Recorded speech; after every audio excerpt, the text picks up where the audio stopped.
Praise the lord.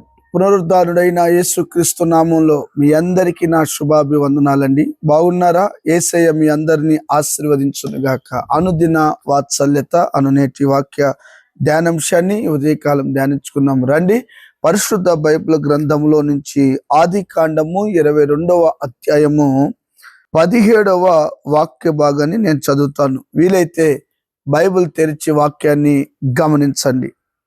నేను నిన్ను ఆశీర్వదించి ఆకాశ నక్షత్రముల వలెను సముద్ర తీరమందలి ఇసుక రేణువుల వలెను నీ సంతానమును నిశ్చయముగా విస్తరింప చేసేదను.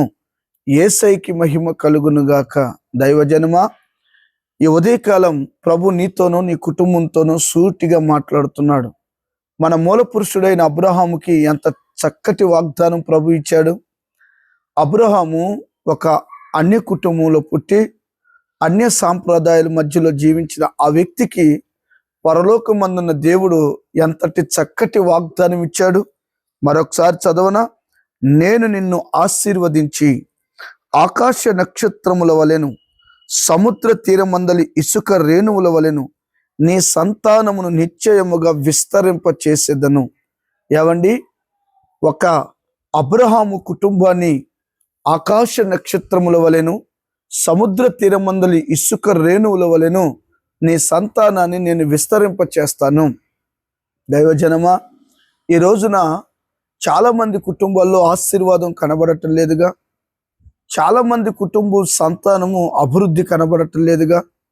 ఏమండి, ఈ ఉదయకాలం ప్రభు ఎందుకో నిన్ను ప్రేమించి నీ కుటుంబాన్ని ప్రేమించి ఒక చక్కటి మాట ఏంటో తెలుసా?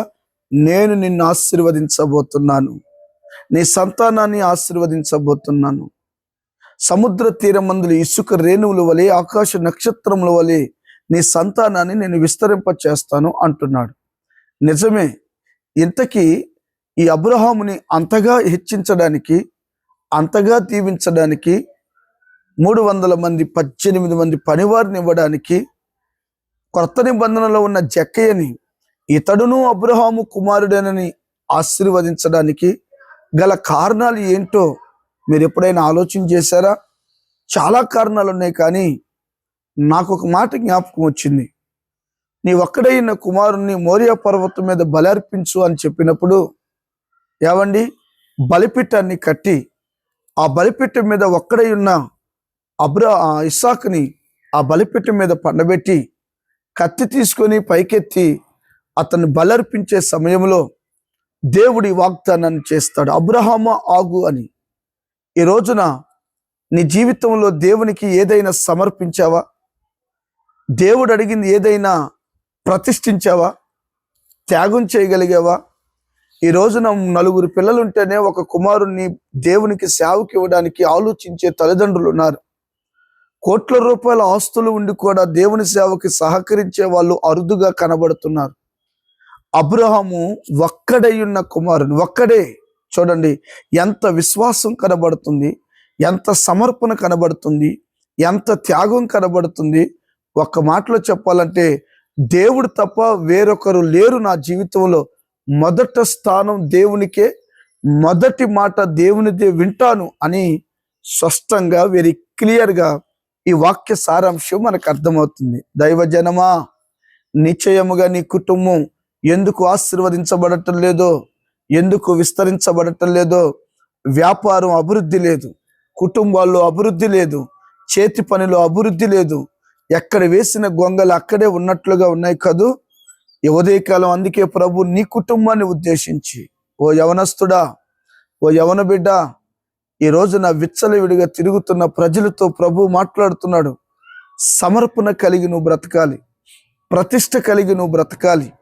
అబ్రహాము లాంటి సమర్పణలోకి నువ్వు రాగలిగితే, శ్రేష్టమైనది ప్రభు అడిగింది ఆయన చేతికి నువ్వు ఇవ్వగలిగితే, ఆశించేవాడు కాదు, పరీక్షించేవాడు నేను ప్రకటిస్తున్న ప్రభు అయిన యేసుక్రీస్తు.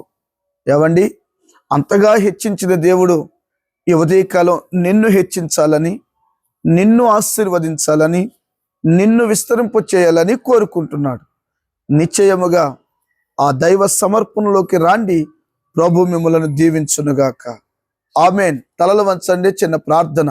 ప్రేమ కలిగిన తండ్రి, మహాపరిశుద్ధుడు అయిన దేవా, ఆకాశ నక్షత్రముల వలె అబ్రహాము సంతానాన్ని ఆశీర్వదిస్తానని ఆశీర్వదించావు. అతనిలో ఉన్న త్యాగము, సమర్పణ, విశ్వాసాన్ని చూసిన దేవా, ఈ వాక్యం వింటున్న ప్రతి బిడ్డకు అట్టి కృప దయచేయమని యేసు నామమున అడుగుచున్నాము తండ్రి. Amen. Thank you. God bless you. దేవుడు మీ అందరినీ ఆశీర్వదించునుగాక.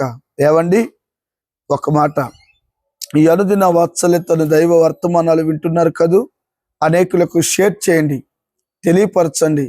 మీకు ఏదైనా సమస్యలు ఉంటే కామెంట్ రూపంలో తెలియపరచండి. మీ కొరకు మేము ప్రార్థన చేస్తాం. ప్రభు కృప మీకు తోడై ఉండునుగాక. ఆమెన్.